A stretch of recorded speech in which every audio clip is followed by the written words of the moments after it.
सहेली।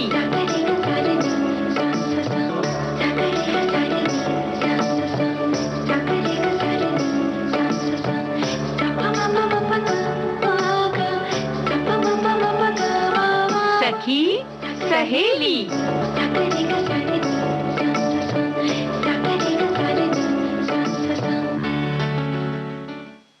सखी सहेली सुनने वाली सभी सखियों सहेलियों को नेहा शर्मा और प्यारी बुआ का नमस्कार।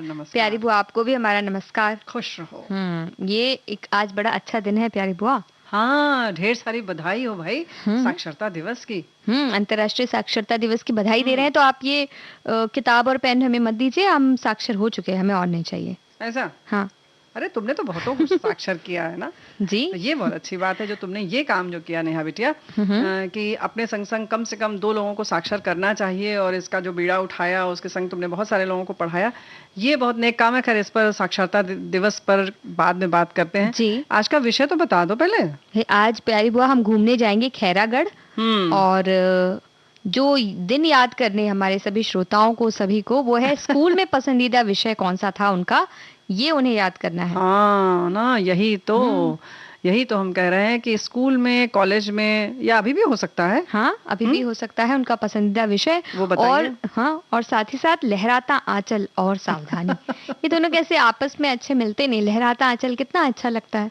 हाँ तो सावधानी भी बहुत अच्छी लगती है।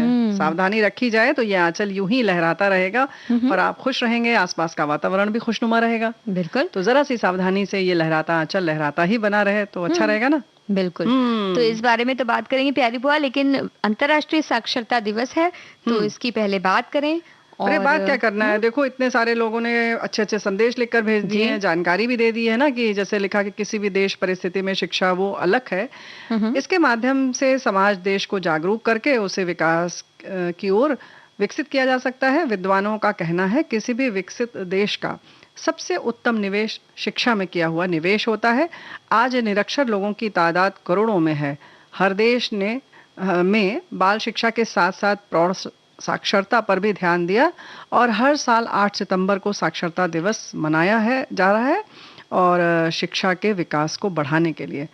तो बहुत अच्छी बात है ना। बिल्कुल बहुत अच्छी बात कही है। और अगर हम इस दिन के बारे में बात करें बुआ जी, तो इसे यूनेस्को ने 7 नवंबर 1965 को ये तय किया था कि 8 सितंबर को साक्षरता दिवस मनाया जाएगा। तो जैसे ही 1966 को 8 सितंबर आया, इस दिवस को मनाने की शुरुआत कर दी गई। और इस वर्ष इसकी थीम है अंतर्राष्ट्रीय साक्षरता दिवस की जो थीम है ट्रांसफॉर्मिंग लिटरेसी लर्निंग स्पेस, यानी जो साक्षर होने के हमारे स्थान है उनमें किस तरह से बदलाव किया जाए, ये इस बार की थीम है। और नए तरीकों से तो साक्षरता अभियान हम चला ही रहे हैं, जैसे कि अभी कोविड आया था तो ऑनलाइन पढ़ाई शुरू हो गई। हाँ, ये बड़ा परिवर्तन आया जी। और अच्छा बदलाव भी है, बहुत सारे इसके सकारात्मक परिणाम भी हैं। कुछ इसमें तब्दीली करके इसको हमेशा के लिए बनाया जा सकता है, लेकिन सामने गुरु के साथ पढ़ने का मजा कुछ और है, सीखने की बातें बहुत होती हैं। हाँ, और बहुत सारी मस्ती करने भी मिलता है स्कूल में जब साथ में सब बैठते हैं तो। और शिक्षा के बारे में तो हम कह सकते हैं ना बुआ जी की जहाँ चाह वहाँ राह। तो कई ऐसे व्यक्ति हैं जिन्हें शुरू में भले शिक्षा मिली नहीं हो किसी भी कारणवश, लेकिन वो बाद में जब वो आगे बढ़ते गए, उन्होंने अपने खाली टाइम में जो भी समय था उसमें बैठ कर उन्होंने अपनी पढ़ाई की, पूरी की और उसके परिणाम भी उनके जीवन में आए और वो बहुत उन्नति भी उन्होंने की। तो ऐसे कई उदाहरण हमारे आसपास हैं। हाँ, यही तो हम कह रहे हैं नेहा बिटिया कि देखो जब जागो तब सवेरा है। तो भाई इसके लिए कोई उम्र का ये संकोच मन से निकाल दें और जो भी है वो कम से कम इतना अक्षर ज्ञान तो कर ही लें कि हाँ भाई जहाँ कहीं बोर्ड लगा है पढ़ सके, टिकट पढ़ सके, कितना दाम लिखा है, क्या लिखा है ना। और छोटी मोटी और भी जानकारी है, जैसे जा रहे हैं कहीं तो आप पढ़ तो सको कम से कम। ये तो इतना तो साक्षर होना बहुत जरूरी है। बिल्कुल है? तो आमतौर पे अपना नाम हम लिखना सीख सकें, या कोई अगर हमें कुछ आजकल जैसे मोबाइल का जमाना है तो कोई संदेश ही हमें अगर भेज दिया, फोन पर बात नहीं हो पाई, तो आप वो संदेश पढ़ सकें, हिंदी में पढ़ सकें, अगर रोमन में लिख के भेजते जैसे भी आप पढ़ सकें, वो आपके लिए बहुत अच्छा हो जाएगा। हाँ भाई, दवाइयों का नाम है, दवाइयों का नाम चलो भाई ठीक है, जैसा लिखा रहता है तो हम लोग मतलब नहीं पढ़ पाते, लेकिन कम से कम उसको कहीं अगर आपने अलग से लिख लिया अपनी भाषा में, अपनी लिपि में, तो कम से कम उसको तो पढ़ सकते हैं। जैसे परिवार के किसी ने लिखा तो आप कम से कम पढ़ तो सकते हो कि कितनी बार देना है, कौन सी दवा देनी है। तो ये सारी चीजें हैं। और लेकिन अब इसकी बात आती है कि क्या क्या किया जाए आज के दिन है। तो आज के दिन हम ये कर सकते हैं कि पहले तो हमने आसपास के किसी व्यक्ति को पढ़ाने का जिम्मा ले लिया। हमारे आसपास बहुत से ऐसे व्यक्ति हो सकते हैं जिन्हें लिखना नहीं आता हो अपना नाम, तो उन्हें उनका नाम लिखना आप सिखाइए। जल्दी से वो सीखना नहीं चाहते, उन्हें ऐसा लगता है कि अब हमारी उम्र थोड़ी है कि हम यही सीखेंगे, क्योंकि बच्चे जो हैं वो तो पढ़ते ही आ रहे हैं, लेकिन जो बुजुर्ग हैं वो सोचते हैं कि अब क्यों सीखना, मतलब प्रौढ़ शिक्षा होनी चाहिए शुरू। तो ये हम कर सकते हैं अपने आसपास के लोगों को भी कि उनका नाम उन्हें लिखना हमने सिखा दिया, या छोटी छोटी उनके घर के जो बच्चे हैं या उनके जो बच्चे हैं उनका नाम भी वो लिखना सीखना बहुत अच्छा लगता है। सीख जाएंगे, हाँ, अच्छा लगेगा उन्हें, बिल्कुल। और उसके संग संग थोड़ा बहुत ये भी कर सकते हैं कि कुछ बच्चे जो पढ़ रहे हैं और कहीं ना कहीं आर्थिक तंगी के कारण उनकी पढ़ाई बीच में रुक रही है, तो साक्षरता की अलख जगाने में और देश के को विकास की गति देने के लिए जरूरी है कि हम उन्हें कुछ आर्थिक मदद कर सकें, या वो ट्यूशन नहीं पढ़ने जा सकते तो कम से कम आप उन्हें पढ़ा सकते हैं। जो पढ़ने स्कूल तो जा रहे हैं लेकिन अतिरिक्त पढ़ाई के लिए आप उनकी मदद कर सकते हैं। 1 घंटा आप अपना समय दे दीजिए, उनके पास किताब वगैरह तो सब रहती ही है, थोड़ा होमवर्क उनका करा दीजिए, तो एक तरह से मदद हो जाएगी, है ना। तो ये भी मदद हो जाएगी। हम किताबें उन्हें गिफ्ट तोहफे में भी दे सकते हैं। जब हम किसी को चॉकलेट देते हैं, कुछ देते हैं, अगर हमें पता है कि उनके पास उन्हें किसी किताब की जरूरत है तो हम वो किताब उन्हें दे सकते हैं। लो, तो वो अभी किताब की तो जरूरत हो गई तो वो तो दे ही देंगे नेहा बिटिया, लेकिन ये तुमने बड़ी अच्छी बात कही कि चॉकलेट की जगह अगर कॉपी पेन दे दें, तो कॉपी है, पेंसिल है, रबर है, ये तो कभी भी ज्यादा नहीं होता है ना। तो जैसे चॉकलेट कभी ज्यादा नहीं होती, तो इसी तरह से ये जो कॉपी आप दे सकते हैं, है ना। कॉपी हम दे सकते हैं और गीत भी हम सुना सकते हैं। हाँ, हम तो सोचे कि तुम सब कहोगे कि साक्षरता दिवस भी है, बस नाचो गाओ धूम मचाओ और बस उसी तरह से मना लोगे। लेकिन ये जो तुमने 2-3 बातें कही है वो बड़ी महत्वपूर्ण है, इसलिए गीत तो बनता है।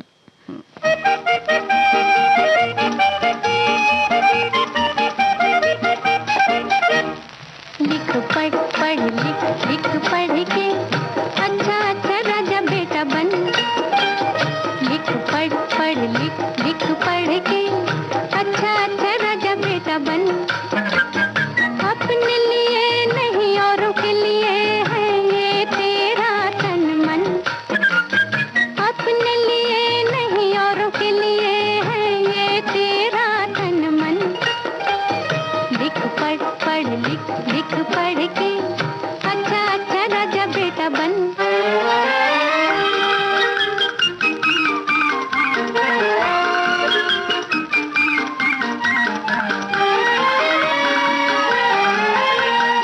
ये तो बताओ 10 और 10 मिल होते हैं कितने।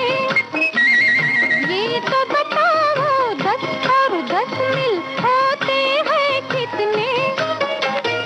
उंगलियां जितनी दो हाथों दो पाँवों की उतने।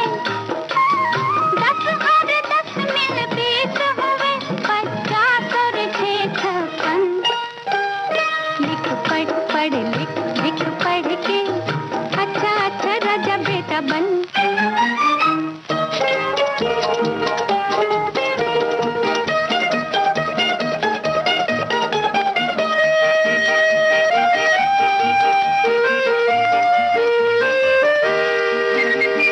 बोलो तुलसीदास कौन थे और कहाँ रहते थे। बोलो तुलसीदास कौन थे और कहाँ रहते थे। संत कवि थे गंगा तट पर राम भजन कहते थे। जीते रहो तुम ही तो हो इस देश का सच्चा धन। लिख पढ़ पढ़ लिख लिख पढ़ के अच्छा अच्छा राजा बेटा बन।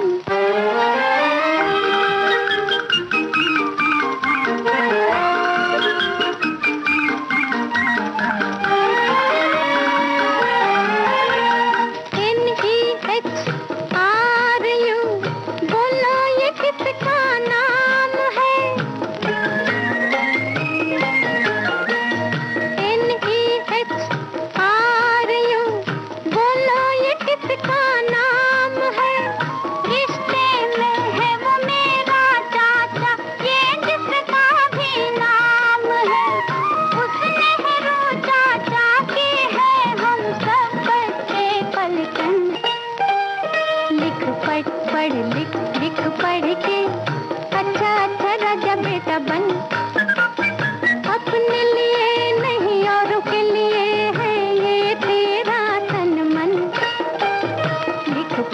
पढ़ लिख लिख पढ़ के अच्छा अच्छा राजा बेटा बन। तो ये लिख पढ़ के तो हम अच्छे अच्छे बन सकते हैं, लेकिन ये बात है कि थोड़ा घूमना फिरना भी चाहिए, तो इससे हमारे जो अलग तरह का हमें ज्ञान प्राप्त होता है, अलग अलग जगहें हम देखते हैं, अलग अलग लोगों से मिलते हैं, तो बहुत सी परिस्थितियां आती हैं घूमने के दौरान कि अच्छा। कभी ऐसा लगता है कि कुछ खाने पीने के लिए नहीं मिल रहा है, तो कैसे प्रबंध किया था हमने, तो वो एक अनुभव हमारे पास जो होता है वो बड़ी मदद करती। जैसे हमने आपके बैग में से वो खाना निकाला चुपचाप से, जब आप सो रही थी, आपको बिना उठाए उसमें रखा बैग जाता की जगह आपका तकिया किस तरह से हमने बदल के उसे बैग से निकाला था, वो सब एक अनुभव जो है वो जिंदगी भर काम आते बुआ जी। देखो उसके बाद जो डांट पड़ी थी वो भी बता देना। हाँ, तो उससे भी पता चलता है ना कि अनुभव कि ऐसा कुछ करने से डांट भी पड़ सकती है। हाँ, उसके बाद जो मिलेगा उसके जो साइड इफेक्ट्स होंगे वो जरूर बताना। लेकिन फिलहाल कहाँ घुमाने ले चल रही हो? तुमने बताया था कि खैरागढ़ हम जाएंगे खैरागढ़ घूमने के लिए। और कई जगह हम घूमने जा चुके हैं, लेकिन कभी कभी एक छोटे से शहर की सैर भी हमें करनी चाहिए।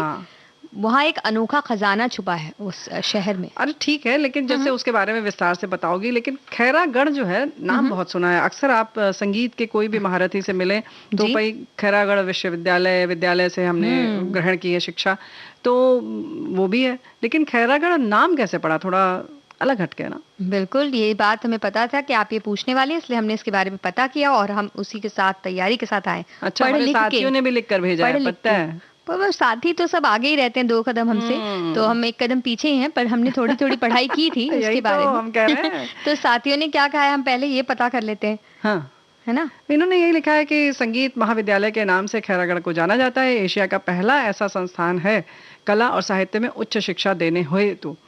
और लेकिन वहीं इसकी और भी इन्होंने उत्पत्ति की भी कुछ बात की है ना। कलात्मक सौंदर्य की बात कुछ की है जैसे, है ना। क्या कहा है? उन्होंने कहा है कलात्मक सौंदर्य की बात करते हुए उन्होंने कहा कि कला संगीत मानव को पूर्णता प्रदान करती है, मानवता प्रांजल होती है। इसी उद्देश्य की पूर्ति हेतु कला तीर्थ इंदिरा कला संगीत विश्वविद्यालय खैरागढ़ की स्थापना 14 अक्टूबर 1956 को एशिया का प्रथम कला संगीत विश्वविद्यालय यहाँ के राजा जी ने अपनी पुत्री इंदिरा के नाम से किया। इस अविस्मरणीय कला तीर्थ का ध्येय वाक्य है सुसवेरा सेंटिमेंट सर्वो अपि, यानी सभी सुंदर स्वेर वाले हो, ऐसा कुछ उन्होंने लिखा है। जो शायद हमने अच्छी तरह से पढ़ा नहीं है, पर कोई बात नहीं। लेकिन खैरागढ़ क्यों कहा जाता है? स्वर भी हो सकता है। हाँ जी, सेंटिमेंट सर्वोपि सबके लिए हो, ऐसा इसका मतलब हुआ थोड़ा सा। लेकिन देखिए 2 कदम आगे थे, पर हमने तो पीछे से जो तैयारी की थी तो हमारी तो तैयारी रह गई कि खैरागढ़ का नाम खैरागढ़ क्यों पड़ा। लेकिन फिर भी इतिहास से इसका गहरा नाता है ना, क्योंकि देखो बात जैसे पता चली हमें भी कि सन 1487 में खोलवा परगना में मंडला के राजा लक्ष्मी निधि कर्ण राय को पुरस्कार में दिया था। और खैरागढ़ का पहला उल्लेख मिलता है 1497 ईस्वी में। यहीं के चारण कवि दलपत राव ने अपनी कविताओं में छत्तीसगढ़ शब्द का उल्लेख किया था। बिल्कुल। और खोलवा राज्य के 16वें राजा खड़ग राय खैरागढ़ के पहले राजा बने और इन्होंने पिपरिया, मुस्का और आमनेर नदी के बीच अपने नाम से एक नगर बसाया। तो यहाँ बहुत सारे खैर के वृक्ष भी थे। तो कहा जाता है कि शहर का नाम राजा खड़गराज के नाम पर है, या तो फिर यहाँ मौजूद खैर के वृक्षों की अधिकता के कारण है और खैरागढ़ इसका नाम पड़ गया। अच्छा। लेकिन देखो बेटिया, ऐसा है कि शहर छोटा जरूर है लेकिन गुण बहुत है इसमें। और कहा जाता है कि इस शहर में आपको हर जगह की मूर्तियां देखने को मिल सकती हैं। और इस शहर में घर घर में मूर्तिकार भी बसते हैं, तो जाहिर है कि सब जगह की बड़ी खूबसूरत मूर्तियां बनाई गई हैं यहाँ पर। बिल्कुल। और इतने मूर्तिकार हैं तो वो जो भी जो अभ्यास करते हैं मूर्तियों का, तो अब वो सारी मूर्तियां शहर में अलग अलग जगह पर रही हैं और वो आगे सीखते जाते हैं, क्योंकि यहाँ मौजूद इंदिरा कला संगीत विश्वविद्यालय जिसके बारे में हमने बात की, जो कि एशिया का पहला ऐसा संस्थान है जो कला और संगीत में उच्च शिक्षा देने के लिए समर्पित है। और कला और संगीत की यहाँ शिक्षा दी जाती है। साथ ही भारतीय नृत्य, संगीत और ललित कला सभी को सीखने के लिए यहाँ देश और विदेश से लोग आते हैं। 14 अक्टूबर को, जैसे कि हमारे साथी ने भी बताया, कि इसकी नींव रखी गई थी। और देखो भाई, इसकी ऐतिहासिक पृष्ठभूमि तो है ही। आजादी से पहले एक छोटी सी रियासत था। यहाँ राजा बीरेंद्र बहादुर सिंह और रानी पद्मावती रहा करते थे। उन्हीं ने इस विश्वविद्यालय की नींव रखी और अपने राजभवन को दान देकर ये विश्वविद्यालय बनवाया जी। तो भाई देखो, साक्षरता की बात करें चाहे संगीत की बात करें, इस तरह से जब लोग कहीं ना कहीं समर्पण होता है, देते हैं, समाज के लिए कुछ सोचते हैं, जी। तब ऐसी चीजें मिलती हैं और उससे कितने लोग लाभान्वित होते हैं, ये बड़ी सोचने वाली बात है। बिल्कुल। और फिर जाहिर है कि उन्होंने अपनी बिटिया के नाम पर रखा था और वो खुद कहते हैं कि संगीत के शौकीन थी इंदिरा, लेकिन बहुत कम उम्र में वो चल बसी। जी, तो उन्हें अपनी बेटी की याद में ये जगह बनाई और यहाँ विश्वविद्यालय में संगीत, नृत्य और ललित कला से जुड़े अलग-अलग पाठ्यक्रम भी हैं और देश के कई हिस्सों में इसकी शाखाएं हैं जिसके जरिए परीक्षा और पाठ्यक्रम को छात्रों तक पहुंचाया जाता है। यहाँ अगर हम जाएं तो वाद्य गैलरी है जहाँ हम अलग-अलग तरह के वाद्यों का संकलन देख सकते हैं। तो यही वजह है कि सब खैरागढ़ वाला जो कहते हैं ना संगीत वहाँ उन्होंने सीखा है। तो अलग-अलग शाखाएं इनकी शाखाएं हैं देश तो भर में। बिल्कुल, तो आप कहीं से भी मतलब शिक्षा ग्रहण कर सकते हैं, लेकिन मूल जो है वो खैरागढ़ में ही है। और खैरागढ़ से 8 किलोमीटर की दूरी पर ऐतिहासिक नगरी पंददाह भी है। यहाँ धान और कपास की खेती होती है। और खैरागढ़ से 40 किलोमीटर की दूरी पर राजनांद गांव है। यहाँ आकर आप कई दर्शनीय स्थल देख सकते हैं, जैसे कि मनगटा वन्यजीव पार्क है, खरा रिजर्व वन है मतलब, और खरखरा बांध है। ये सब चीजें यहाँ देखी जा सकती हैं। बिल्कुल। और बुआ जी, मनगटा वन्यजीव पार्क की आप बात कर रहे हैं ना, तो यहाँ 250 चीतल, 150 जंगली सुअर, मोर, लकड़बग्घा, खरगोश, जंगली बिल्ली, कितने अलग अलग तरह के बड़े बड़े छोटे बड़े हर तरह के जंगली जीव हमें देखने मिल सकते हैं। याद है तुम्हें लकड़बग्घा पूछती थी कि लकड़बग्घा सच में होता है जो बच्चों को उठा ले जाता है? ये तुम बचपन में बहुत पूछती थी। तो अब हमें नहीं उठा पाएगा क्योंकि अब हम भारी हो चुके हैं। तो अब हम जा सकते हैं, लकड़बग्घा देख सकते हैं और यहाँ पहुँचना भी बहुत आसान है। सड़क से भी जा सकते हैं, रेल मार्ग से जा सकते हैं, बहुत अच्छी तरह से सब सड़कें विकसित हैं और यहाँ पहुँचने के लिए कोई दिक्कत नहीं होगी। रायपुर यहाँ से 90 किलोमीटर की दूरी पर है। राजनाथ गांव जो है वो 40 किलोमीटर की दूरी पर है। सड़क मार्ग से आना हो तो रायपुर से लगभग 3 घंटे का समय लगेगा। बिल्कुल। और रेल से अगर हम जाएंगे, जैसे कि हम हमेशा जाते हैं, तो नजदीकी स्टेशन है राजनांदगांव, डोंगरगढ़ और दुर्ग। और डोंगरगढ़ भी बमलेश्वरी माता के मंदिर के लिए बहुत प्रसिद्ध है, तो वहां जाया जाता है।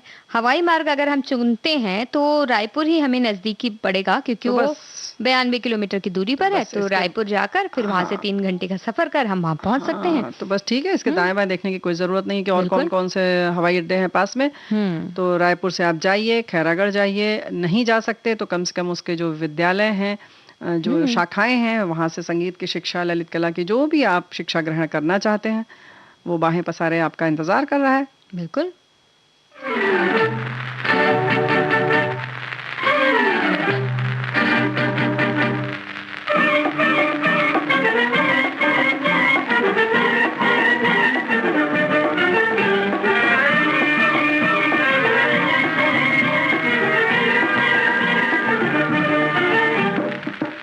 चलूं पश्चिम पूरब चले दुनिया, मेरी किस्मत पे बड़ी जले दुनिया। मैं तो चलूं पश्चिम पूरब चले दुनिया, मेरी किस्मत पे बड़ी जले दुनिया।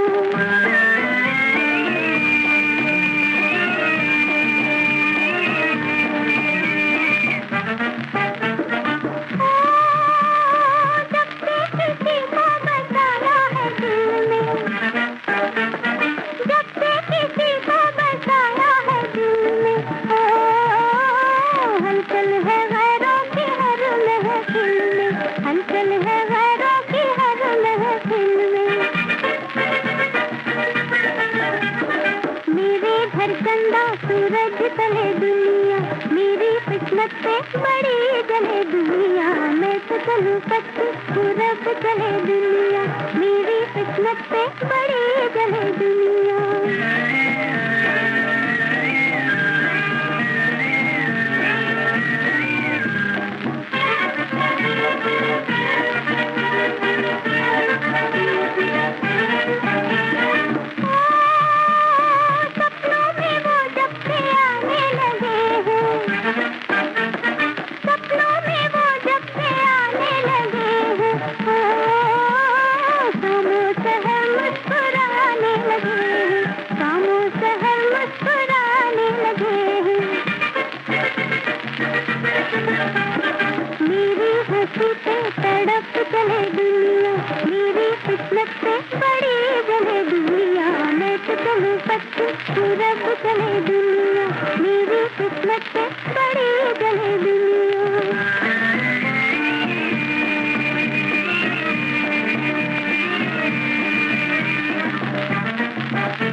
क्या है, जानी ये पहरे लगे हैं तो क्या है। मैं जो चलूं थम थम तो संग चले दुनिया, मेरी किस्मत पे बड़ी चले दुनिया। मैं तो चलूं सकती सूरज चले दुनिया, मेरी किस्मत पे बड़ी चले दुनिया। तो देखिए कितना अच्छा लगता है, हम घूमने जाते हैं तो इस तरह से हम गाना गाते गाते जाते हैं। और पश्चिम चलो और पूरब चले, दुनिया की जगह लहराते हैं आंचल भी जाता है, जिधर हम जाते हैं उसकी दूसरी तरफ लहराता जाता रहता है। और बड़ा ही आनंद भी आता है कभी कभी ऐसे चुनरी लहरा कर जाना, ऐसा लगता है कि कितने अच्छे लग रहे हैं। आनंद आता है ये बताओ पहले तो। गाड़ी के चक्के को आनंद आता है, वो भी वैसे घूमते घूमते हमारे साथ, वो भी तो नाचने लगता है। नाचने अभी दोनों लगता जब जोड़ी बन जाती है तो बस जिसने दुपट्टा ओढ़ा है उसकी तो जान पे आ जाती है। बिल्कुल। और खास तौर पे अगर अच्छी तरह से उसे बांध बांध के दुपट्टा ओढ़ा है तब तो बड़ी मुश्किलों में फंस सकते हैं। हाँ, ये जो तुमने बताया ना कि अच्छे से बांध बांध के, तो अक्सर यही होता है कि जब हमारा दुपट्टा लंबा रहता है तो हम उसको गले में एक लपेट लेते हैं, एक फेरा लगा देते हैं, है ना। और उस चक्कर में ज्यादा वो जानलेवा बन जाता है, घातक हो जाता है। और इसलिए ऐसी चीज से बचना चाहिए, क्योंकि हमारे बहुत सारे साथियों ने लिखा है कि अक्सर वो जो दुपट्टा है वो लिपट जाता है, और साइकिल में हो, चाहे वो पहिए में हो, स्कूटर के, मोटरसाइकिल के जी, या वो जो पैडल वाला रिक्शा होता है उसमें भी फंस जाता है। तो इन सारी चीजों से बचने के लिए जरूरी है कि पहली बात तो कि बहुत लंबा दुपट्टा ना हो, अगर है तो उसको आप इस तरह से अपने हाथों में लपेटें या उसकी लंबाई कम कर लें या दोहरा करके ओढ़ लें, ताकि वो पहिए में ना आ सके या देखें कि किधर जा रहा है वो। बिल्कुल। हमारी एक साथी वो लिखती हैं कि हम तो लहराता आंचल पर कुछ अपनी ही राय देना चाहेंगे, क्योंकि मैंने खुद बहुत बार लोगों को बचाया है और बहुत बार मोटरसाइकिल और साइकिल में आंचल फंसकर गिरते भी देखा है। तो मेरी तो यही राय है, जब भी साड़ी पहने तो साड़ी का आंचल या पल्लू इतना लंबा ना रखें कि जमीन को छुए, और अगर आपको रखना ही है तो उसका खास तौर पर ख्याल रखें ताकि आपकी साड़ी भी गंदी ना हो और कोई दुर्घटना भी ना हो। तो बहुत अच्छी बात इन्होंने कह दी बुआ जी, यही तो हम कहना चाह रहे थे। बुआ जी तो कर दी इन्होंने अच्छी बात। बुआ जी बताओ तुम। लेकिन एक और साथी ने बहुत अच्छा लिखा है। अच्छा क्या लिखा है इन्होंने, तो अपना जो हादसा था वो बता दिया कि मैं घूमने गई थी हरियाणा, थोड़ी दूर जाना था तो वहाँ पैडल वाले रिक्शे पर बैठ गई। अचानक लगा कि पीछे से मुझे कोई खींच रहा है और चिल्ला के बोल रहा है, और जब तक मैं उसकी बात पर ध्यान देती तब तक तो मेरा दुपट्टा आ गया था पहिए में और मेरा गला जो है दबा था। मैं चिल्लाई। 2 लड़के आ रहे थे बाइक पर, रिक्शा वाले को रोका, उसने ब्रेक लिया, मेरा तो दुपट्टा फंसा ही था, मैं सीधे रिक्शे के नीचे, और मेरे पति भी गिरे। रिक्शा भी हमारे ऊपर था, चेहरे पर हाथ में चोट लगी, पति को भी चोट लगी। उन लड़कों ने बहुत मदद की, हमें उठाया, भगवान की कृपा से कोई ज्यादा चोट नहीं लगी। दुपट्टा तो बर्बाद हो ही गया था, तब से सजग हो गई। दुपट्टा रहता है तो गांठ लगा लेती हूँ और साड़ी के आंचल को कमर में खोस लेती हूँ ऑटो रिक्शा बाइक पर बैठते समय। तो ये तो बड़ा ही अच्छा इन्होंने सबक लिया। लेकिन देखिए पूरी सारी बात में उनको दुपट्टा जो बर्बाद हो गया उसके दुख भी है, बहुत दुख था। हाँ, और लेकिन वो इतना गिर गई और साथ में जिन्होंने दुपट्टा नहीं लिया था वो भी गिर गए, तो उनका क्या कसूर था? मतलब तुम क्या कहना चाहती हो? हम कह रहे हैं कि पतिदेव भी गिर गए इनके, तो उन्होंने तो दुपट्टा नहीं भी लिया था। बस इसीलिए तो ये विषय हमने रखा है कि भाई देखो कि दुपट्टे से आपको तो हानि होती है, आपके संग दुर्घटना होती है, साथ वाले कितने परेशान होते हैं। अब वो मोटरसाइकिल वाले कहाँ कहाँ जरूरी जगह जा रहे होंगे, वो भी रुके तो भाई पहिए में फंसता है। लेकिन अक्सर ऐसा होता है कि हम जो हमने बताया कि गले की बात है, लेकिन इस बात का जरूर ध्यान रखें कि अगर साड़ी आपने पहनी है तो पहली बात तो पल्ला लंबा ना रखें। लंबा अगर आप रख भी रही हैं, शौक है, तो आप उसको जिस तरफ से, मतलब बाएं कंधे पर अगर पल्ला है तो बाएं ही हाथ में उसको कहीं से लपेट लें, या जैसे कमर में इन्होंने कहा खोसने के लिए तो खोस लें, लेकिन उसमें थोड़ा सा जैसे आप लगेगा कि तलवार हाथ में बस कमी रह गई है, तो ऐसा ना करें। तो हमारी रसोई घर में ठीक लगता है। हमारी सखियां ऐसे वीरांगना होती है तो उस तरह का एक उनको फील आएगी, तो रसोई घर में बस ठीक लगता है बेटिया, ऐसा थोड़ी सब जगह करोगे तुम। हाँ ये तो बात है, ऐसे लगेगा हाँ चाकू कुछ स्टाइल हो जाएगा। अगर हाथ में उन्होंने ऐसे बांध लिया तो वो हाथ के साथ बंधा रहेगा, स्टाइल भी हो जाएगा और बहुत अच्छी तरह से वो ले सकते हैं, ज्यादा गले में ना बांधे। अच्छी तरह से लेने के लिए तुमने जब कहा तो अब ये अच्छी तरीके से तो बढ़िया, इतना अच्छा लेती है कि रसोई घर में सारा काम ही उसे निपटा लेती है। ये पकड़न, लेकिन बुआ जी ये सारी हम सारी मतलब जो भी शिकायतें हैं, गाना सुनने का मन है, गाना सुन के फिर शिकायतें करेंगे तो अच्छा लगता नहीं हो रहा है। ठीक है।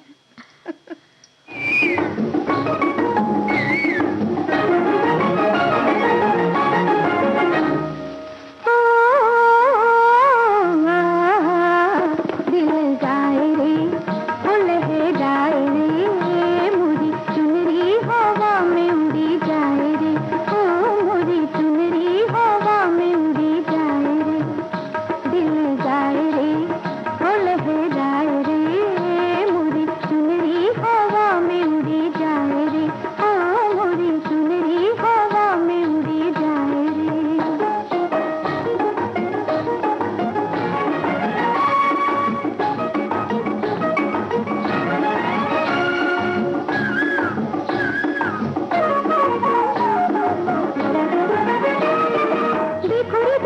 देखो रे देखो देखो रे नादान बनते शौकी से तनते दिल जो हंसा होए दिल जो हंसा दिल जो हंसा होए दिल जो हंसा ठंडी हवा ने भीगी फिजा ने मुझसे कहा होए मुझसे कहा मुझसे कहा अरे रुत अलबेल चली कहाँ पे अकेली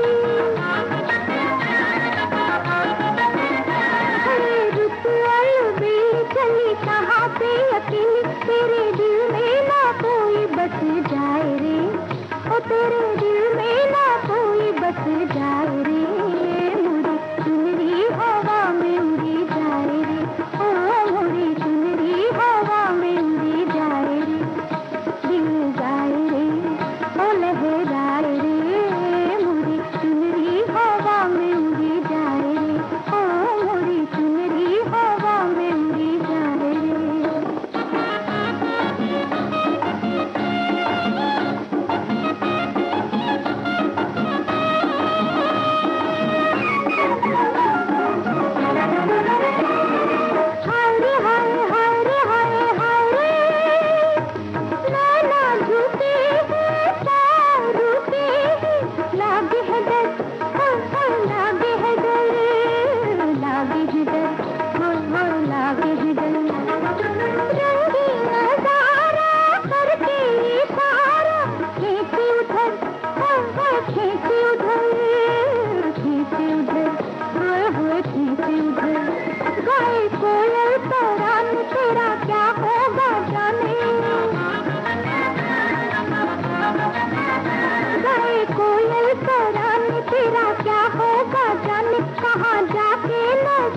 टकराए रे ओ कहाँ जाके नजर टकराए रे मुड़ी चुनरी हवा में उड़ी जाए रे ओ मुड़ी चुनरी हवा में उड़ी जाए रे दिल जाए रे ओ लहराए रे मुड़ी चुनरी हवा में उड़ी जाए रे।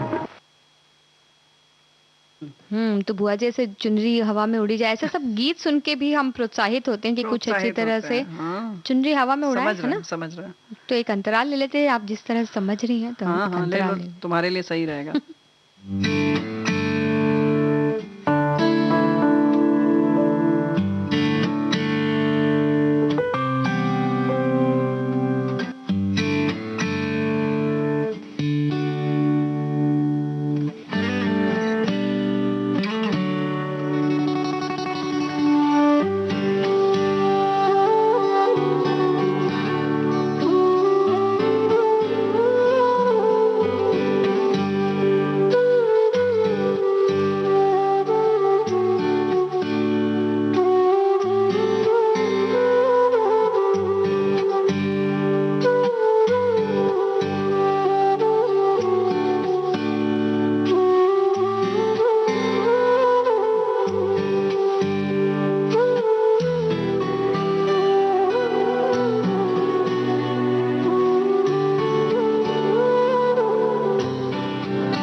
तो अंतराल के बाद एक बार फिर से स्वागत है आप सभी का कार्यक्रम सखी सहेली आप सुन रहे हैं विविध भारती पर, और बात हो रही है लहराते हुए आंचल की। तो लहराता हुआ आंचल जितना सुंदर लगता है ऐसी जगहों पर जहां वो लहराया जा सकता है, जहां कोई खतरा ना हो, कोई गाड़ी ना हो, कोई पहिया ना हो, कहीं आग ना हो आसपास। लेकिन हमारे साथी ने गाड़ी और दुपट्टे के ही जो संबंध है बड़े प्यारे से उसके बारे में लिखा है कि अक्सर देखा है ज्यादातर महिलाएं जब गाड़ी में बैठती या गाड़ी चलाती हैं तो उनका दुपट्टा हवा में लहराता रहता है, और इस कारण बहुत से हादसे भी देखे हैं।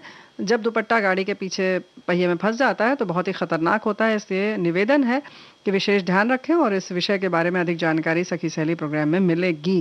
अब दीजिए जानकारी आप। बिल्कुल, देखिए जानकारी तो एक ही है कि जब पूजा वगैरह जो अभी चल भी रही, गणेश पूजा या कोई भी पूजा होती है घर में, तो अक्सर हम नीचे आयोजन करते हैं, यज्ञ हो, हवन हो और दिया जलता रहता है। ऐसे में भी जब जाते ना आरती लेने जाते हैं तो वो पीछे पूरा दुपट्टा ऐसा फहराया रहता है, और आप मेरे आपको पता भी नहीं कि आसपास पर आसपास बहुत से दिए कई बार जलते होते हैं, या हाँ ऐसा यज्ञ के कुंड के ऊपर पड़ जाता है, दिए के ऊपर से लहराता हुआ जाता है, अचानक से बच हाँ जाता है। लेकिन बहुत से ऐसे तरीके के दुपट्टे होते हैं, जैसे कॉटन है तो उतनी जल्दी आग नहीं पकड़ता है, लेकिन कुछ सिंथेटिक टाइप के अगर हो तो तुरंत आग पकड़ती है उसमें। पकड़ती भी है, शरीर में के लिए हानिकारक भी होती है, जहाँ चिपक जी। जाता है त्वचा लेकर निकलती है। लेकिन इससे पहले ये बताना चाह रहे हैं कि जो साइकिल और दुपट्टे की बात हो रही थी, उसमें हम ये कहना चाह रहे हैं कि जो जो भी चक्का है और जिसमें फंस गया, तो आप तुरंत दुपट्टे को फेंक निकाल दें। दीजिए, जी। अपने गले से दूर कर दीजिए। उस समय उससे नाता तोड़ लीजिए, भैया तुम जाओ पहिए के संग रहो, हमसे दूरी रख लो। हाँ, तो उस और समय उसमें ना यही पड़े। चीज देखो आग के संग भी है। अगर आग लग ही गई, मान लीजिए थोड़ा सा भी पकड़ा, तो आप तुरंत पहले दुपट्टा हटाइए। अक्सर होता है कि हम बचाने लगते हैं, हाथ से उसको बुझाने लगते हैं, तो अब आपका हाथ जल जाएगा। जी। तो भैया छोड़ दो, दुपट्टा दूसरा आ जाएगा, है ना। और हाथ तो दो ही है ना। हाँ हाथ दो तो ही वो भी है, दो ही लेकिन है। उसमें जो फपोले जी। पड़ेंगे तो उनका इलाज बिल्कुल। करवाओ, फिर उतने दिन पानी ना पी पाओ। अरे बहुत सारी दिक्कत है। जी। तो इस तरह से केवल यही बात नहीं है, तुमने पूजा पाठ की तो बात कर ली, लेकिन रसोई घर में जब जाते हैं तो रसोई घर में तो वो बहुत ही अलग ही तरह का एक जुनून होता है कि वो अपने आंचल से गैस पे चढ़ा हुआ बर्तन उतारते हैं वो कई हाँ बार। कितना अच्छा लगता है। अरे अब कौन उधर से सरसी उठाए, चलो अपना, अब तो पास में है। हाँ, और वो आ जाता है ना माँ के आंचल का स्वाद। वो कभी कभी माँ का आंचल अगर उसमें पकड़ा जाए किसी तरह से, तो कितनी मुसीबतें आ पूरे सकती उसकी हैं। महक पूरे घर में भर जाती है। फिर पता लगा अगर वो जला तो अब आप सोचिए पूरा घर प्रभावित हो जाएगा, तो ऐसा बिल्कुल। ना करें। और ऐसे में भी वो बर्तन नहीं छोड़ते हैं, वो बर्तन पकड़े पकड़े पहले तो पहुंचाते हैं, भाई उसके बाद दूध, देखते हैं। अरे तो दूध भरा हुआ भगोना जी। है, उसमें 1 लीटर दूध है, पैसा लगा है। तो भाई ऐसा है कि ये सब कहने का यही मतलब है हम लोगों का कि इस तरीके के खतरनाक खेल ना खेलें। जी। जो चीज जो जो औजार बना हुआ है उसका बिल्कुल। प्रयोग करें। वो भी दुखी होगा कि भाई हमें छोड़ के ये कहाँ आ गया, कौन हमें सब्स्टिट्यूट कर रहा है। तो भाई आंचल से नाराज भी हो सकता है। तो रसोई घर में इस तरह से न रखें। और जैसे पहले बना हुआ था कि सिल्क की या सूती धोती ही पहनी जाती थी, सूती कपड़े पहनकर रसोई घर में काम करें, ये तो सब जानते हैं। लेकिन आंचल आदि का प्रयोग बिल्कुल ना करें। अक्सर तो कुर्ता उठा के उसी से पकड़ने में काम ले लेते हैं बड़े मजे से, कि अगर ज्यादा लंबा कुर्ता तो उठाया और इसी से निपटा दो। इधर उधर देखा अगर बहुत दूर है तो 2 कदम कौन चले। तो भैया इस तरीके का खतरनाक खेल ना करें। बिल्कुल। और कपड़े से ही अगर आपको उतारने का मन है तो एक कपड़ा अलग से रख लें। हाँ। और उसे उतारें तो आपका कपड़ा भी सुंदर रहेगा, खराब भी नहीं होगा, क्योंकि आंचल से भी आप उतारें तो वो भी, उसमें भी कुछ ना कुछ लग सकता है ना, एकदम। तो इसलिए वो भी आपका बच जाएगा। और साथ ही कई बार ऐसा होता है जो रेल की बात होती है, खासतौर पर जैसे लोकल ट्रेन है, जो भी हम सफर करते हैं बस और रेल में, तो भी हम उतरते चढ़ते समय बहुत सी भीड़ होती है, एक निश्चित वक्त के लिए रेल रुकती है, तो सब चढ़ने वालों की भी भीड़ होती है, उतरने वालों की भी। ऐसे में अगर दुपट्टा पीछे है तो वो खींचता चला जाए तो हम उसके साथ खींच सकते हैं, दुर्घटना हो सकती है। बिल्कुल, यही तो हम कह रहे हैं जी। कि इन सब समय पर बल्कि ध्यान रखें कि आप कैसे कपड़े पहनकर जा रहे हैं, इस बात का ध्यान रखें। और उतनी देर के लिए तो भाई हमें लगता है कि अपना दुपट्टा उतार कर बैग में रख लें तो बेहतर है कि नहीं। और साड़ी है तो जैसे कि उन्होंने बताया हमारे मित्र ने कि आप खोस लीजिए उसको कमर में, तो थोड़ा सा तैयार हो जाइए। ये सब छोटे मोटे युद्ध टाइप की चीजें हैं, जी। तो जिसको कहते हैं ना संघर्ष करने के लिए बिल्कुल तैयार हो जाइए। रोजमर्रा के संघर्ष कीजिए। और ट्रैकिंग वगैरह जैसी जगह में अगर आप जा रहे हैं तो बिल्कुल दुपट्टा लेके जाने की जरूरत नहीं है। हाँ, उनके लिए तो अलग, जैसे जूता वगैरह हम लोग लेते हैं ना अलग वाला, स्पोर्ट्स वाला, तो भाई कपड़े भी उसी तरीके के हैं। ये जो दुपट्टे और लहराते आंचल वाला जो है, ये स्पोर्ट्स वाला कपड़ा नहीं है। तो जैसे तुमने कहा कि घूमने जैसे जा रहे हैं जी, ट्रैकिंग वगैरह पे, तो भाई फिर स्पोर्ट्स कपड़ा ही पहने। और अगर पहनना ही है, अगर दुपट्टा के बिना नहीं चल रहा है क्यों तो फिर पहनना बांध है? तुम लीजिए। बार बार कह रही हो पहनना तो हम ही है, कैसे कर सकते, क्यों? बताइए। कई बार ऐसा होता है कि लोग कहते हैं कि नहीं, हम तो दुपट्टे के बिना कहीं जा नहीं सकते। अच्छा, तो वो डांस जब करते हैं तो जैसे ऐसे नहीं कमर में लपेट लेते हैं उसको, तो वैसे बांध लें। हाँ, ठीक है, वैसे हम वो भी इसलिए तो सही बता है। दे रहे हैं कि नहीं, कहीं, लेकिन वो सेफ्टी पिन वगैरह ना लगाएं, क्योंकि हाँ, सेफ्टी पिन ना लगाएं, उस तरह से ना बांध के गांठ से बांध ले, ताकि अगर बाई चांस वो कहीं फंस जाए तो आप उसे हटा सकें, उसके साथ आप खिंचाए ना। जी। तो इस तरह से इतना भी खुद को बांध के ना रखें कि आप खुल ही ना पाए मुसीबत के समय में, तो ये बड़ा अच्छा हो जाएगा। तो बुआ जी, अब चुन्नी दुपट्टे की हम बातें कर ली, और हमारे बहुत से साथियों ने पसंदीदा विषय के बारे में भी हमें बताया है कि कौन कौन तो बड़ा से खास विषय पसंद है भाई, बड़ा गणित आश्चर्य। पसंद है। बताइए क्या तरीका हो रहा है, गणित कैसे पसंद हो सकता है किसी को, ये हम इसके बारे में सोचेंगे। तब तक हम चुनरी से संबंधित एक गीत सुना देते हैं। अच्छा, चुनरी से संबंधित है, चलो फिर ठीक है।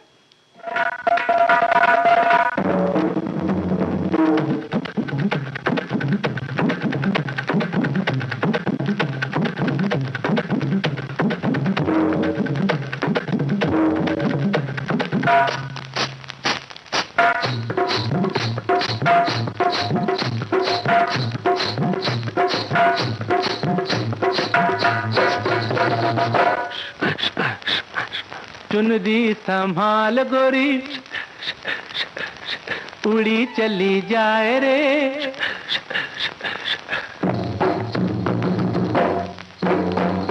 ओए चुनरी संभाल गोरी उड़ी चली जाए रे, मार ना दे डंक कहीं नजर कोई हार। चुनरी संभाल गोरी उड़ी चली जाए रे, मार ना दे डंक कहीं नजर कोई हार। देख देख पग न फिसल जाए रे, अरे चुनरी संभाल उड़ी चली जाए, मार ना दे डंक नजर कोई हार।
तो इस तरह से लहरा लहरा के दुपट्टा हम पहुंच गए हैं स्कूल के दिनों में, जहां हमारे बहुत सारे साथी क्या कर रहे हैं, उन्हें बहुत गणित पसंद है उन्हें।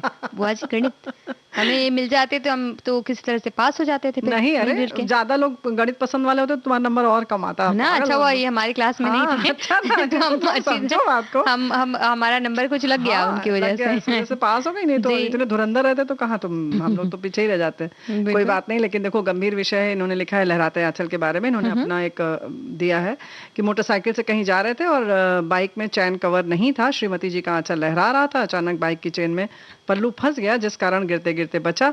उसी दिन बाइक में कवर लगवा लिए।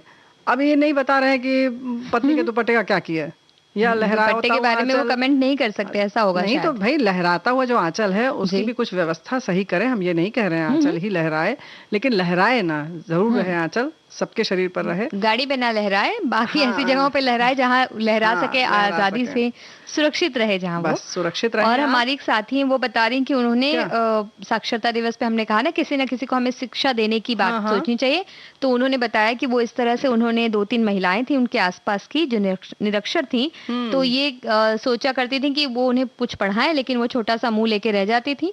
तो इन्होंने सोचा कि थोड़ा थोड़ा इनको सिखाएंगी, क्योंकि उम्र में बड़ी थी।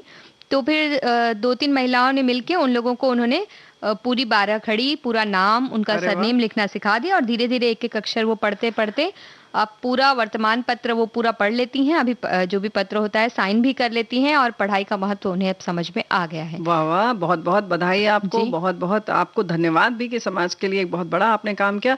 अच्छा, यही लिख रहे हैं कि विषय की बात पर कि पढ़ाई में अव्वल रहना, वाद विवाद स्पर्धा, स्कूल के वार्षिक अंक में अपने लिखे हुए साहित्य देना जिसमें मेरा प्रथम दूसरा क्रमांक रहता था, और खेलने में खो खो पसंद, और ये सब भी इन्होंने लिखा है। सांस्कृतिक कार्यक्रम हो तो हम समूह गान हो एकल में जरूर हिस्सा लेते थे।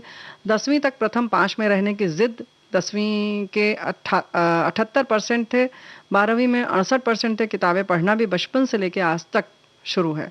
बुआ जी, इन्होंने जानबूझ के प्रतिशत बताया हमारे लिए। क्या अच्छा, आप तुम ये हमारे देखेंगे अरे छोड़ो प्रतिशत? ना, तुम और क्या, जिसने लिखा है कि गणित पसंद है उनके बारे में तो बताओ कि भैया उनका हमारे तो एक साथी नंबर। कह रहे हैं कि पाठ्यक्रम में कई विषय होते हैं, हाँ। जिनमें से कुछ विषय हमें उबाऊ लगते हैं और कुछ बहुत ही रोचक लगते थे, लेकिन गणित ऐसा विषय था जो मेरा सबसे पसंदीदा विषय रहा है। गणित के सवाल हल करने में एक अलग ही आनंद आता है। मैं गणित के सवालों को एक टास्क की तरह पूरा करती थी। आज भी अखबार की वर्ग पहेली हल करने में इन्हें बड़ा ही आनंद आता है। अच्छा, करती थी तो भाई वैसे आमतौर पे देखा है कि मतलब 36 का आंकड़ा जो रहता है गणित से, वो हम बहनों का ज्यादा रहता है। लेकिन ये इन बहनों ने इन्होंने गणित पर विजय प्राप्त कर हाँ, ली है। ये बड़ा आश्चर्य और लग एक रहा है। और हमारे साथी वो भी कह रहे हैं कि उनका पसंदीदा विषय था गणित और रसायन शास्त्र। गणित के फॉर्मूले जब सिद्ध करने थे तो आनंद आता था, और दूसरी बात, रसायन शास्त्र में जब दो तत्वों को मिलाकर एक नया तत्व बनाते थे तब भी आनंद आता था, और पानी का विच्छेदन करके हाइड्रोजन और ऑक्सीजन अलग अलग करते थे लेबोरेटरी में, वो दिन भी उन्हें याद आ रहे हैं। वाह, तो बहुत चलिए। ही अच्छी तरह से इन्होंने ये सब किया है, पानी का विघटन किया है इन्होंने और उसे देखा है खुद करके, तो क्या ये बात एक है। उन्हें बड़ा आनंद आ गया होगा उस वक्त। अच्छी बात है, लेकिन हमारे साथी ऐसा नहीं है, ऐसे भी लोग हैं जो लिख रहे हैं कि कुछ भी पढ़ सकते थे पर गणित और विज्ञान से बहुत दूर दूर तक ये घबराते हुई थे, ना कोई बात। संबंध नहीं था। अब तो खुश तो ये हुई बात, तो हमें ऐसा लग रहा है कि कोई है जो हमारे साथ में हमारी टीम में आ सकता है। और नहीं, वो लेकिन और भी लोग लिख रहे हैं माई डिलाइट ज्योग्राफी, वाह। और लिख रहे हैं गणित विषय वेरी गुड। तो फिर इन्होंने ठीक बड़े है। ऐसे गणित के स्टाइल में लिखा भी है, बस गणित विषय वी गुड। हाँ, तो इन्होंने ऐसे ही स्कूल के जब टीचर होते थे गणित के, वो वैसे ही दिया करते थे कि वी गुड। इसलिए वैसे डर ही गई देखिए, अगर बात करें बुआ जी, तो इतिहास भी बड़ा ऐसा लगता है कि इतने सारे नंबर याद करने, इतने सारे सन याद करने, किस तरह से कब क्या हुआ, कब कौन कौन आया, कौन कहाँ किसने राज्य किया, ये सब याद करना बड़ा आसान रहता है। पर अब उनके जो शासन काल है वो याद करो जब कहा सन जाता याद था, करना मुश्किल होता तो है। ऐसा लगता था कि भाई सब क्यों याद कराया जा रहा है हमसे इतना कुछ। तो उस वक्त भी किसी तरह से अगर कोई अच्छा शिक्षक मिल जाए, जिस तरह से हमें हमारे एक शिक्षक मिले थे, तो वो बड़े अच्छी तरह से वो छोटे छोटे सवाल बना बना करके पूरे एक चैप्टर के आखिरी में, नहीं तो हमेशा 4-5 सवाल होते हैं उसी में सब बता दीजिए आप। अच्छा। उसकी बजाय वो हर एक विषय पूरे अध्याय को अच्छी तरह से पढ़ाते हुए सबसे एक छोटे छोटे सवाल बना दिया करते थे, और उसके जवाब हम लिखते जाते थे। फुटनोट जैसा तो कर इस तरह लेते से थे। हमें पूरा हाँ। याद हो जाता था। वाह, तो ये भी बड़ा अच्छा लगता था। चलो वैसे कोई बात नहीं, तुम्हारी तरह और भी लोग हैं। मैथ छोड़ के सारे विषय पसंद थे। मुझे होम साइंस पढ़ना था पर घर वालों ने कहा कि नहीं, खाना तुमको जिंदगी भर बनाना है, क्या करोगी ये पढ़कर। दूसरा पसंदीदा विषय इतिहास भूगोल था। इसी विषय को पढ़कर शिक्षा कंप्लीट किया। तो बहुत बहुत बधाई है आपको कि आपने शिक्षा कंप्लीट कर ली। जी।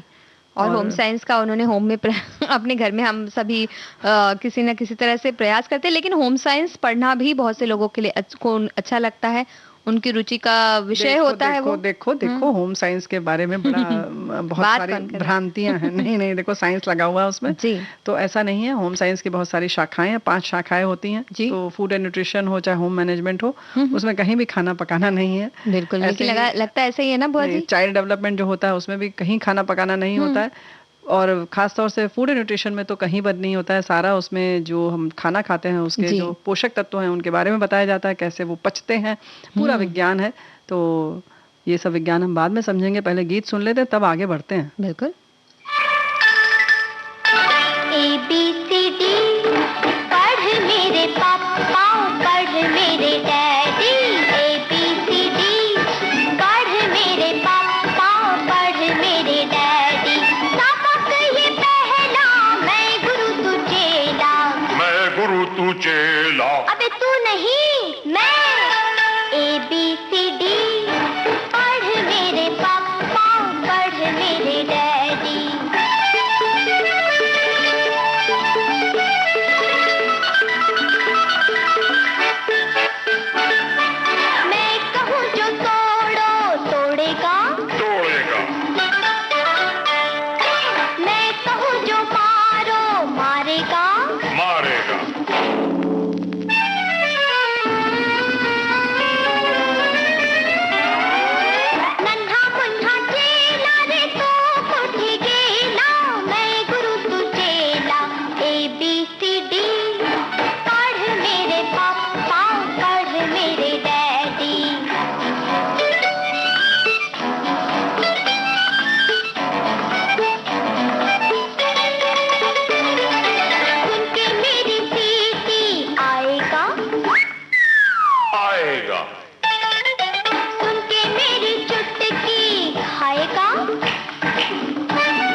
तो इस तरह से हम पढ़ना पढ़ाना तो सिखा ही सकते हैं, और साथ में स्कूल जब हम जाते हैं थे तो बहुत सारी चीजें बड़ी अच्छी लगती थी।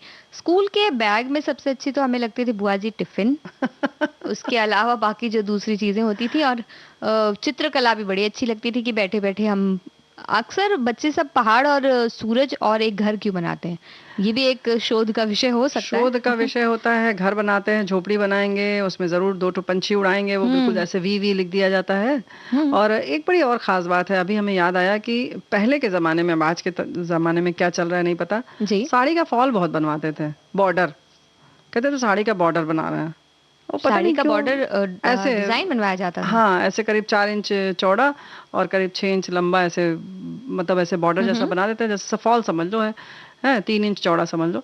और ड्राइंग की कॉपी बना देते, उसमें डिजाइन बनाइए, उसके 4 खाने कर दीजिए, उसमें 3 डिवीजन कर दीजिए, उसको हिस्से में कर दीजिए, खाके बना दीजिए। अब उसके में सुंदर सुंदर डिजाइन बनाइए, तो तीनों में एक सी बननी चाहिए। अब मतलब बड़ा, अब आजकल पता नहीं, हमें नहीं लगता कि बनता होगा। नहीं, आजकल तो हमें भी नहीं लगता, क्योंकि हमने बनाया नहीं ये तो। और हमारे एक साथी हैं, क्या वो कह रहे हैं कि नहीं, उन्हें ड्राइंग तो पसंद नहीं, उन्हें रसायन विज्ञान पसंद है। वो कह रहे रसायन विज्ञान हमारा पसंदीदा विषय था, इसे हम अपनी क्लास के साथ घर पर भी अध्ययन करने के लिए उत्सुक रहते थे। हमें याद है सबसे अधिक नंबर इसी सब्जेक्ट में मिलते थे। आज योग हमारा मनपसंद विषय है। कर्मा योग विषय हमारा आजकल का पसंदीदा विषय है, ऐसा वो कह रहे हैं। कर्म योग है उनका, कर्म कर रहे हैं वो। तो भाई ऐसे कर्म योगी को नमस्कार, पुनः आपका बहुत बहुत कहना चाहिए आभार कि योग के बारे में आपने याद दिला दिया। तो भाई योग ऐसा विषय है कि इसमें जितना भी स्वाध्याय किया जाए, जितना इस पर अभ्यास किया जाए, उतना अच्छा है आपके लिए भी और पूरे पर्यावरण के लिए बहुत अच्छा है। तो भाई करते रहिए इसको, है ना। और इन्होंने भी लिखा है कि वैसे तो सारे विषय मुझे अच्छे लगते थे, पर मेरा पसंदीदा विषय अंग्रेजी था। अंग्रेजी की ग्रामर मेरी बहुत अच्छी थी। मेरा ये रिकॉर्ड रहा कि मुझे अंग्रेजी में 75 अंक से नीचे कम नहीं हुए कभी भी। और मेरी अंग्रेजी की शिक्षिका मुझे बिना गिने ही, अब आगे बड़ा गड़बड़ है, सही अंक दे देती थी। हम तो ये सोचे बुआ जी, ये वैसे वाले शिक्षक हमें क्यों नहीं मिल रहे जो हमें बिना गिने नंबर देते। वो तो हमें हम बाद में गिन के फिर अपने एक नंबर देखिए रह गया बता के लेके आते थे। कितनी मेहनत करनी पड़ती है वो, जब कई बार एक नंबर रह जाता है और 3-4 बार तो खुद ही गिनना पड़ता है। उसमें हमारी गिनती तेज हुई है, तेज हुई ना, खुद गिन के फिर जाना पड़ता है और लेना पड़ता है कि आप हमें बताइए। हाँ, एक नंबर आपने आधा नंबर कम तो वो कहते हैं एक नंबर लेके कर क्या लोगी, तो फिर वो हम ले लेते हैं। तो अच्छा लगता है ऐसे एक नंबर जब वो +1 आगे आता है तो बड़ा अच्छा लगता है, आनंद आता है इससे। और इतने सारे विषय के बारे में जब हम बात कर रहे हैं, हमारे सभी साथी बता रहे हैं, लेकिन बहुत सारे हमारे साथी हैं, वो एक साथी ने हिंदी और हिंदी साहित्य के बारे में बताया, उनकी कथा कहानी उपन्यास पढ़ने का उनको शौक रहा है, इसलिए उनका पसंदीदा विषय। लेकिन नेहा बिटिया हमारे एक साथी जो हैं, जिन्होंने बताया अपना 1974 का एक अनुभव कि वो डैम पर कहीं घूमने जा रहे थे और होने वाली श्रीमती जी को लेकर गए और साइकिल के पहिए में आंचल फंस गया और वो गिरते गिरते बची। फिर मतलब पल्लू जो था, एक तरह से कहना चाहिए, उन्होंने कहा कि फटा, तभी वो साड़ी मतलब निकली, तो वो खराब ही हो गई, इस तरह से फंस गया होगा वो। हाँ, लेकिन बड़े मतलब उस जमाने में वो डैम पर, तो कहीं अगर आप खतरनाक जगह होते तो मुश्किल हो जाती। चलिए, अच्छी बात है कि सकुशल बचे आप लोग। तो जैसे हमने कहा कि ऐसी जगहों पर जब जाएं आज की तारीख में, तो खास तौर से ख्याल रखें कि कैसे कपड़े पहनने हैं। और गाड़ी वगैरह में जब आप बैठते हैं तो अपना पल्लू को आपको बिल्कुल बांध के रखना बहुत जरूरी है। और जैसा कि हमारी सखी ने कहा है कि भाई साड़ी पहने तो कमर में खोस लीजिए, या जैसे कि आपने बताया बुआ जी कि हाथ में बांधने का एक तो तरीका हो सकता है, वैसा जरूर कर लें। खुद का बचाव करें, किसी तरह से अच्छे से रहें। और आपका कपड़ा भी आपके बड़े पसंदीदा होता है, आप पहन के जाते हैं, वो भी बच जाएगा, आप भी बच जाएंगे। कपड़े का लालच देना पड़ेगा बुआ जी। बचाने की बात, अरे छोड़ो तुम, एक बचाने की बात पर एक बहुत अच्छी बात लिखी है हमारे साथी ने, कि जब पढ़ाई लिखाई की बात लगी है तो उन्होंने कहा कि जब हम छोटे थे तब 3 सहेलियों ने मिलकर अपनी पुरानी कॉपियों के बचे हुए पन्नों को सिलकर कॉपियां बनाई छुट्टियों में, और गरीब बच्चों को पकड़ पकड़ कर लाते थे, पढ़ाते थे, वो भी घर वालों से छुप कर, डरते डरते। तो कितनी अच्छी बात है। नहीं मतलब इतनी अच्छा काम करने के लिए भी कई बार छुप छुप के करना पड़ता है। क्यों? तो वो उन्हें घर में पहले एक तो हम अपने आप ही अपना एक डर पाल कर चलते हैं कि अगर घर में बताएंगे तो हमें डांट पड़ेगी, तो ऐसा पन्नी क्यों फटे, ये क्यों हुआ, ऐसा हम खुद सोच लेते हैं। ये अपनी पढ़ाई नहीं करती रही होंगी समय से ना, ये भी तो हो सकता ये है। इन्हें टीचर बनने का शौक होगा, तो वो ऐसा होता था ना, टीचर बिना खेलते शिक्षक बने पहले टीचर बन तो जाए। कैसे करें, पहले इतनी जल्दी कैसे करें, तो उस तरह नहीं, से लेकिन हो सकता है कि कुछ और वजह रही हो, जी। लेकिन फिर भी हमें लगता है कि घर वालों को बताते कि हम ये अच्छा काम कर रहे हैं तो घर वाले जरूर खुश होते। लेकिन हाँ, फिर बात आती है कि समाज सेवा या कुछ इस तरीके का काम करना है तो अपना सब काम हम पूरा कर लें, जी। सब करेंगे तो सब अच्छा रहेगा। तो अपना काम पूरा करने पर क्या एक गीत और सुनेंगे हम लोग। बिल्कुल।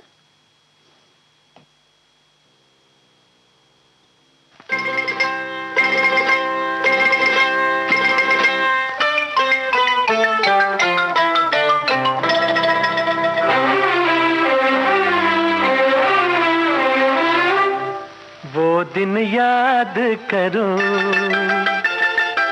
वो दिन याद करो, वो छुप छुप के मिलना, वो हंसना हंसाना, वो दिन याद करो। वो दिन याद करो, वो दिन याद करो, वो फूलों की छैया, वो मौसम सुहाना, वो दिन याद करो।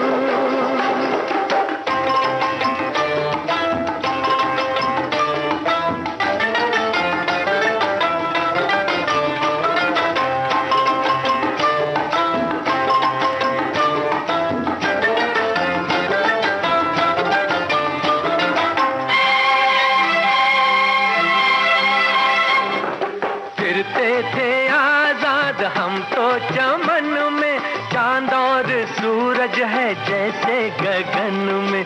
फिरते थे आजाद हम तो चमन में, चांद और सूरज है जैसे गगन में। अब तो ये जीवन है उलझन की सीमा, धड़के मेरा दिल अब धीमा धीमा, वो दिन याद करो। वो दिन याद करो, वो दिन याद करो, वो फूलों की छैया, वो मौसम सुहाना, वो दिन याद करो।